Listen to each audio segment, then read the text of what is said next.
ఉంది నాకు. కానీ సంతోషం అనేది లేకుండా చేస్తున్నారా మీరు? ఎంత విధంగా నేను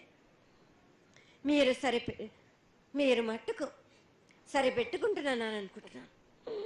యువతకి సరైన బుద్ధి కలిగించి అందరూ సన్మార్గంలో ఉండాలని నువ్వు ఆశీర్వదించే తీరాలి తల్లి. ఎందుకు అంటే సస్యశ్యామలంగా ఉండడం కోసమే కదా అధికారులందరూ కలిసి ఇంత పెద్ద ఎత్తున నీకు జాతర చేయడం. ఈ జాతర లక్షణమే ముఖ్యమైనటువంటిది. నువ్వు వచ్చి మమ్మల్ని అందరినీ ఆశీర్వదించి పిల్లల్ని సరైన మార్గంలో కొట్టి ఈ యొక్క జాతర అనుగ్రహాన్ని తెలియజేస్తూ తరువాత నువ్వు శాంతి పరిహారాన్ని చేస్తే దాన్ని చేసుకుంటావు తల్లి. ఏడేడు కాదు, ఈ ఏడ మీరు నన్ను మాత్రం శాంతి పరచద్దు. నేను మాట్లాడేది చాలా ఉంది వాళ్ళకు.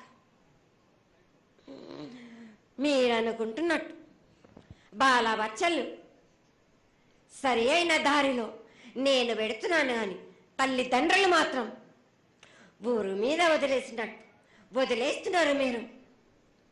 మీరు మాత్రం అహంకారం ఎక్కువైపోతుంది మీకు. అది తగ్గించుకుంటే మంచి. బాలబచ్చల్ని నేను కాపాడుతూనే ఉంటాను. మీది కూడా ఉండాలి. ఈ ఏడు సంతోషంగా ఉండడానికి గల కారణం కూడా ఉంది. ఆగ్రహానికి కూడా కారణం కూడా ఉంది. నన్ను సంతోషపరుస్తున్నారు కానీ ఈ విధంగా ఏటేటి నుంచి నేను సంతోషంగా ఆనందంగా ఉంటున్నాను. అన్నిటికీ కూడా నేను సలహాలు ఇచ్చుకుంటూ పోతున్నాను. సమాధానం కూడా చెప్తున్నా, పరిహారాలు కూడా చెప్తున్నా. కానీ ఈ ఏడు మాత్రం నన్ను బాగా నిరుత్సాహపరుస్తున్నారు. మీరు కంట తడి పెట్టేస్తున్నారు.